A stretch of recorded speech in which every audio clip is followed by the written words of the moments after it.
Yo la famille, c'est BR10, très heureux de vous retrouver pour une toute nouvelle vidéo. Comme promis, je vous sors une vidéo sur le mercato du Paris Saint-Germain. Il y a de l'actualité, Gonzalo Ramos, Randal Kolo Muani, Barcola, on a beaucoup de choses à se dire. On va également parler de la composition d'équipe de l'année prochaine, comment faire jouer tous ces joueurs ensemble, je vais vous donner mon avis. Et si vous kiffez la vidéo les amis, comme d'habitude, mettez un maximum de pouces bleus, de commentaires et d'abonnements. Dites-moi dans les commentaires votre avis sur l'arrivée de Gonzalo Ramos, est-ce que vous êtes plutôt content ou un petit peu énervé? Et on est parti juste après ça, let's go!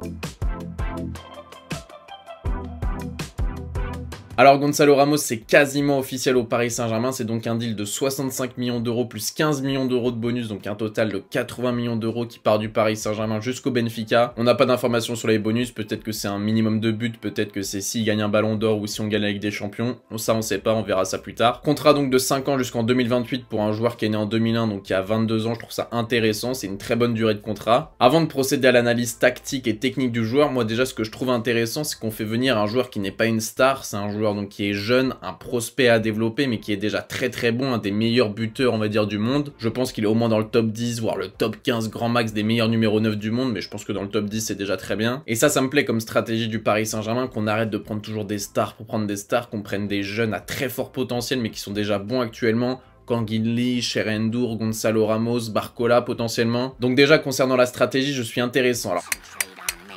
Alors maintenant concernant les points forts du joueur, le plus gros point fort c'est sa présence dans la surface, c'est un vrai numéro 9, c'est pas un numéro 9 qui va décrocher énormément, qui va faire le jeu comme Kane, Benzema ou Firmino, non lui c'est un vrai numéro 9 de surface, donc ça déjà je trouve ça extrêmement intéressant puisqu'on en a souffert nous Paris Saint-Germain les deux dernières saisons avec notre attaque Messi, Neymar, Mbappé, il y avait même des fois où on attaquait la surface de réparation en restant en dehors, c'est-à-dire que tous les joueurs restaient autour de la surface de réparation mais personne n'était vraiment dedans pour les centres de Nuno Mendes, de Hakimi, de Neymar ou de Verratti qui ont une excellente qualité de passe. Alors le fait de recruter un vrai numéro 9 qui sera vraiment présent dans la surface et qui a un bon jeu de tête, moi ça me plaît énormément, que ce soit lui ou Vlahovic, dans tous les cas j'étais très content. Gonzalo Ramos, oui il a un excellent jeu de tête, malgré ses 1m84, c'est pas non plus Peter Crouch, il fait pas de 2m10, mais il a une très bonne détente et donc il marque des buts de la tête sur descente, ça c'est très intéressant pour nous. La dernière fois qu'on a vraiment eu un buteur qui était bon de la tête pour moi c'était Edinson Cavani, puisque Mauro Icardi il avait pas beaucoup de détente, c'est pas vraiment le même type de joueur. Cavani et Gonzalo Ramos se ressemblent un petit peu plus. En dehors du fait qu'il soit présent dans la surface et qu'il pèse énormément sur les défenses, moi il y a un truc que j'aime beaucoup chez Gonzalo Ramos, c'est son activité sur le terrain. C'est un joueur qui court énormément et là aussi je trouve que c'est un point commun avec Edinson Cavani puisque c'est un joueur qui redescend énormément pour défendre, pour récupérer des ballons. Il bataille vraiment sur tout le terrain et ça je trouve ça hyper intéressant. Il a vraiment une grinta devant et ça va nous changer des Messi et des Mbappé qui couraient très peu. Lui il court pour au moins 2 ou 3 joueurs tellement il a une intensité de course et un volume de course qui est vraiment supérieur à la moyenne. Donc déjà toutes ces qualités ça montre que c'est une bonne piste pour nous. C'est un mec qui est présent dans la surface, qui a beaucoup d'activité et on le sait dans le foot moderne maintenant les attaquants sont les premiers défenseurs. Tu regardes les derniers vainqueurs de la Ligue des Champions, Benzema il défend avec le Real Madrid, Chelsea les trois ils défendaient devant, Liverpool aussi ça défendait à part Mohamed Salah qui défend pas très bien on va dire. Donc moi en termes de profil technique je suis très content de sa venue, c'est vraiment un profil qui est très bien ciblé je trouve par le club. Par contre on va parler des points faibles les amis, le plus gros point faible selon moi de Gonzalo Ramos c'est le fait que techniquement c'est pas du niveau d'un top numéro 9. Moi vous le savez les gars je suis un grand fan de Karim Benzema, de Luis Suarez ou même de Zlatan Ibrahimovic, des numéros 9 qui savent participer au jeu, qui sont très forts techniquement. Gonzalo Ramos c'est pas du tout ce genre d'attaquant les amis, techniquement c'est pas un peintre non plus mais c'est pas le mec qui va venir te décrocher, faire le jeu, créer des décalages etc.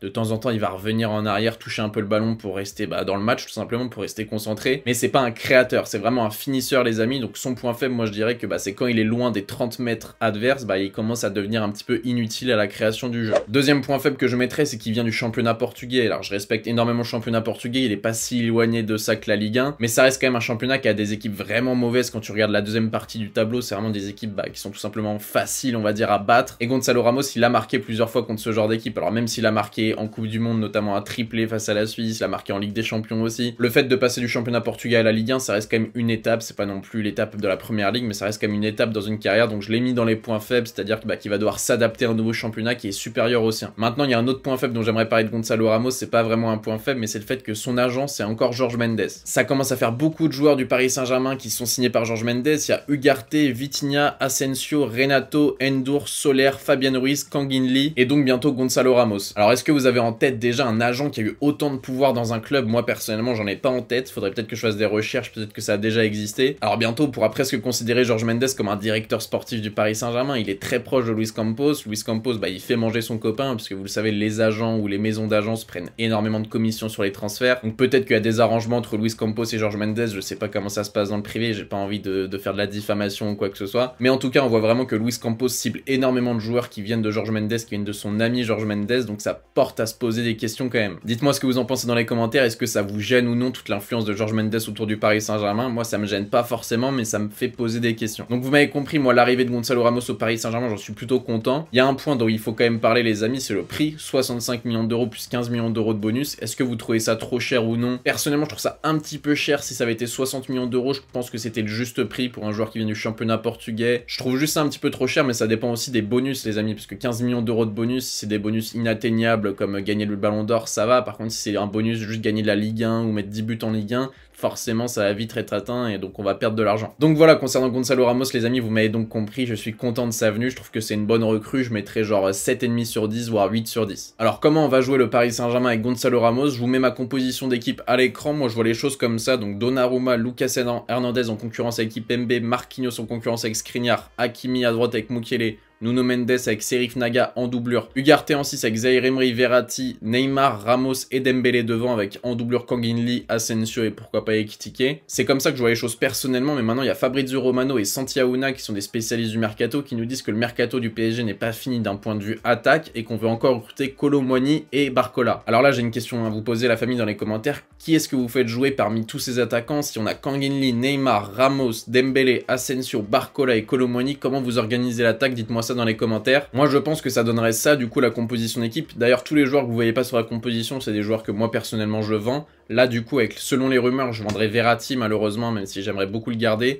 Du coup, on jouerait en 4-2-3-1 ou 4-3-3, ce serait un mix un peu entre les deux. T'aurais Neymar qui aurait ce rôle de créateur et de demi-espace gauche avec Kolo Muani en ailier gauche à la place d'Mbappé, Ramos en pointe, Dembélé à droite et en doublure t'aurais Kangin Lee, Asensio et Barcola. Je trouve que ça a quand même beaucoup d'attaquants, Kolo Muani, Ramos, Dembélé, Kangin Lee, Asensio, Barcola, Neymar, je trouve qu'il y a un petit peu trop de monde. Je serais très content si Randal Kolo Muani vient au Paris Saint-Germain. Moi les gars, c'est un joueur que j'ai vu peut-être 30 fois à la Beaujoire, je le connais par cœur, il a vraiment progressé, il va continuer de progresser parce que moi je suis sûr que c'est un joueur qui en a sous le pied. Mais personnellement cette composition d'équipe en 4-2-3 avec Neymar en créateur, je trouve ça un petit peu déséquilibré, je trouve ça moins équilibré que la composition d'équipe que je vous ai mis avant en vrai 4-3-3 etc. Le fait que Kolo Muani vienne, je serais très content, mais je trouve qu'il y aurait beaucoup de concurrence, il faudra vraiment gérer les égos. Alors ça serait super, hein, parce que moi je suis le premier à demander qu'il y ait de la profondeur de banc, etc., comme à Manchester City ou comme au Bayern Munich. Mais en tout cas, ça serait un vrai casse-tête pour Luis Enrique de gérer tout ça. Barcola, un jeune à développer, après Dembélé, c'est vrai qu'il serait souvent blessé, donc peut-être que Barcola aurait du temps de jeu. Asensio aussi, qui peut jouer soit à droite, soit à gauche, soit un poste de faux neuf, mais bon, il est quand même meilleur à droite. Ramos qui va être titulaire indiscutable, entre guillemets, vu le prix qu'on l'a acheté, et qui a besoin de s'installer au poste de numéro 9, bah, pour nous planter des pions, tout simplement. Et après, on a aussi Kangin Lee qu'il faudra développer, avec Kolo Muani, ça va coûter cher, donc il sera titulaire aussi, mais on aura Kangin Lee aussi qu'il faudra développer, plus Neymar qui va potentiellement se blesser aussi, donc je sais pas comment tout ça va s'animer, est-ce qu'on est vraiment sur Kolo Muani ou non. Moi, personnellement, je serais très content que Kolo Muani vienne, c'est vraiment un super joueur, en plus c'est un joueur qui est bon de la tête, et ça je trouve qu'on met pas assez en avant, c'est que Kolo Muani, il a un vrai bon jeu de tête, c'est un joueur qui est quand même explosif, c'est un vrai joueur d'équipe qui marque ou qui fasse une passe D, il est content, c'est pas un mec qui est omnibulé par le but, c'est un vrai joueur d'équipe, c'est un mec qui se défonce aussi pour l'équipe, c'est un mec qui court beaucoup, donc moi je trouve que Kolo Muani, ce serait une super belle recrue, et c'est pas parce que je suis content que Kolo Muani vienne au Paris Saint-Germain les gars que je suis pro projet IDF ou quoi que ce soit, parce que sur Twitter ou sur Instagram, dès que t'es content que Kolo Muani vienne, on te dit ouais c'est parce qu'il est français, t'es content, mais non ça n'a rien à voir les gars, je vais pas m'empêcher d'être content juste parce qu'il est français. C'est un excellent joueur qui peut encore progresser sur de longues années. Moi personnellement je suis plus content de l'arrivée potentielle de Kolo Muani que celle de Ousmane Dembélé. Ousmane Dembélé on connaît ses failles, on sait qu'il se blesse beaucoup, on sait qu'il va pas marquer beaucoup de buts, on sait qu'en Ligue des Champions des fois il a un petit peu du mal, alors que Kolo Muani on connaît pas ses limites, à chaque fois il nous étonne. À Nantes il est passé à Francfort, il a découvert la Ligue des Champions, ça s'est très bien passé, il est arrivé en équipe de France, maintenant il est quasiment titulaire indiscutable en équipe de France. Il a vraiment passé toutes les étapes de sa carrière, il était à Nantes, il a été prêté à Boulogne en National 1, il a passé directement, il est réarrivé à Nantes, il a tout explosé pendant 4 ans, il est à Francfort, il explose tout. Il arrive en équipe de France, il a tout explosé, à part le but d'Emiliano Martinez en finale où malheureusement ça s'est joué à rien, mais bon on va pas lui en vouloir. Donc voilà, moi personnellement je serais très content de l'arrivée de Kolo Muani, tout comme Barcola qui est un super jeune à développer, je vous en ai déjà parlé plusieurs fois sur la chaîne YouTube. Pour moi Barcola c'est un